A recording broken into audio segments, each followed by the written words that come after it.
Bismillahirrahmanirrahim. Assalamualaikum warahmatullahi wabarakatuh. Salam sejahtera.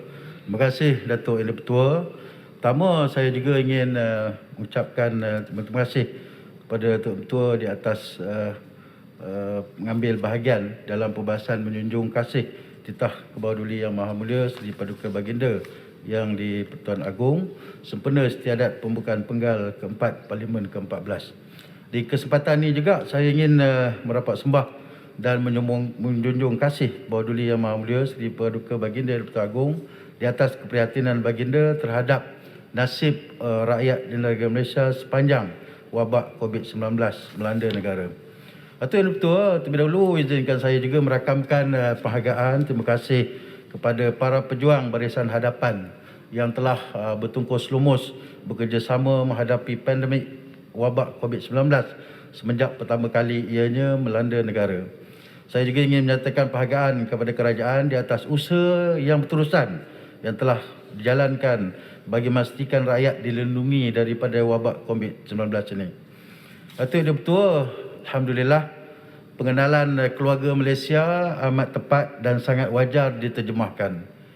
Ketika kita semua dalam keadaan resah memikirkan apa yang akan berlaku pada hari esok harinya, terjemahan Yang Amat Berhormat Perdana Menteri telah mengembalikan kita kepada perkara yang sangat asas, iaitu permulaan kehidupan dan keutuhan adalah bermula daripada keluarga. Ia merentasi sepadan agama, bangsa dan kaum demi kebersamaan negara dengan nilai-nilai didikan yang sempurna dalam sebuah negara. Menerusi satu keluarga Malaysia, ia mengajak kita untuk terus bersatu hati dan memperbaiki segala kelemahan dan mengembalikan kekuatan yang tersedia ada. Saya ingin bertanya kepada kerajaan, apakah kerajaan menerusi Kementerian Perpaduan Negara dan juga kementerian-kementerian yang lain bersedia memberi satu dokumen lebih jelas tentang konsep keluarga Malaysia dalam memastikan lebih teratur penghayatannya dan tidak disalah tafsirkan? Dan apakah konsep keluarga Malaysia akan dijadikan teras atau pegangan rakyat Malaysia keseluruhannya sama seperti rukun negara? Dan sejauh manakah pendekatan kekitaan dalam keluarga Malaysia itu akan mempengaruhi setiap lapisan masyarakat dan apakah cadangan program itu akan dilaksanakan kelak? Dan setakat mana idea inovasi kerajaan dalam memastikan konsep keluarga Malaysia ini bukan setakat bertahan di bawah pucuk pimpinan Yang Amat Berhormat Perdana Menteri Datuk Seri Ismail Sabri Yaakob semata-mata, tetapi kita hendak melihat konsep keluarga Malaysia terus segar dan relevansi waimuan negara mencapai 100 tahun kekal kemerdekaan maupun 100 tahun pembentukan Malaysia itu sendiri. Datuk Yang Dipertua, bukan mudah untuk negara Malaysia mempertahankan kemerdekaan yang kini sudah mencecah angka 64 tahun dengan rakyat yang berbilang kaum sekiranya tiada asas perpaduan yang kukuh. Namun begitu, apa yang menjadi kebimbangan saya sejak hari-hari ini apabila terdapat banyak isu sensitif dipertontonkan di media sosial sehingga mengguris perasaan antara kaum, sehingga menyemarakkan perasaan saling mencurigai antara kaum. Saya merasakan sudah sampai masanya kerajaan bertindak tegas terhadap perkara ini. Hal ini selari dengan apa yang dititahkan oleh Tuanku supaya kerajaan memberikan tumpuan kepada pendidikan akhlak dan kerohanian bagi membendung pelbagai agenda negatif yang menyimpang dari tata susila masyarakat. Saya pohon penjelasan apakah usaha yang lebih yang telah dilaksanakan oleh kerajaan bagi memastikan penghayatan terhadap prinsip yang terkandung dalam rukun negara dapat diterjemahkan dalam kehidupan setiap warga Malaysia.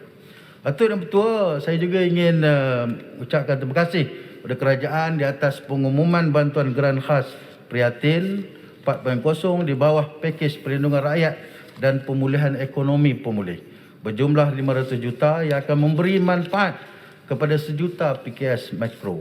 Ini merupakan satu inisiatif yang baik dan saya berharap agar inisiatif ini dapat diteruskan pada masa depan dan juga nilainya ditambah lagi supaya lebih ramai lagi peniaga dapat dibantu untuk menstabilkan semula perniagaan mereka.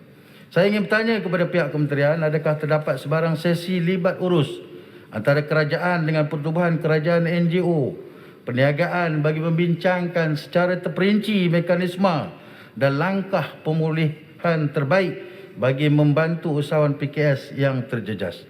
Dan apakah bentuk sokongan lain yang akan dilaksanakan oleh kementerian bagi memastikan kelangsungan perniagaan usahawan PKS ini?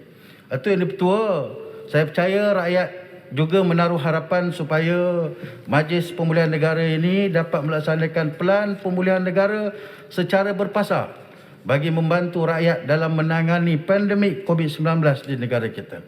Dengan adanya perancangan ini, saya berharap ia dapat meningkatkan kredibiliti dan keyakinan rakyat supaya boleh kembali menjalankan aktiviti ekonomi, sosial. Selain itu, dari segi ekonomi, pengumuman kerajaan dalam menangani pandemik secara berpasar ini diharap dapat memberi signal positif kepada peniaga dan syarikat yang terjejas akibat pandemik serta memulihkan keyakinan pelabur. Sehubung dengan itu, pelan pemulihan negara ini diharap dapat memberi satu penjelasan terus kepada rakyat mengenai perancangan kerajaan dalam menangani pandemik, khususnya melalui program vaksinasi ekonomi dan pemulihan ekonomi. Atau yang betul, oleh kerana masa tidak mencukupi, dalam kesempatan ini saya selaku Ahli Parlimen Parit ingin mengucapkan terima kasih pada pihak kerajaan, kepada Hospital Baru Seri Iskandar, Parlimen Parit Perak Tengah, dan juga Jalan Parit Seputih telah pun diluluskan dan akan dilaksanakan insya-Allah pada tahun ini.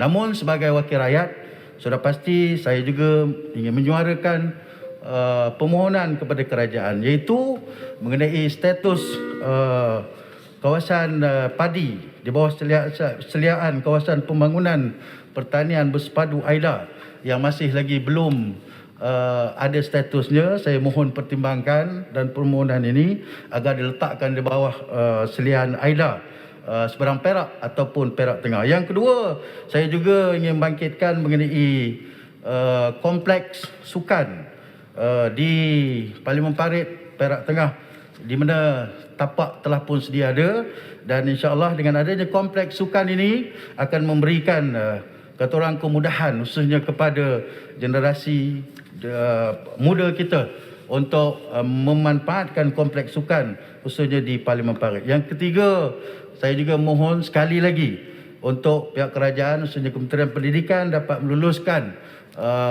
sekolah rendah dan sekolah menengah di Seri Iskandar yang sering saya utarakan. Dan yang ketiga, yang terakhir, iaitu pejabat pendidikan daerah Perak Tengah yang memerlukan kepada bangunan yang baru. Jadi itulah perkara yang ingin saya sampaikan. Dan sebelum saya mengakhiri ucapan ini, saya nak berpantun. Anak Melayu berdagang lada singgah berehat di tepian sumur. Raja dan rakyat berpisah tiada. Negara maju, aman dan makmur. Dengan itu, Parit menyokong.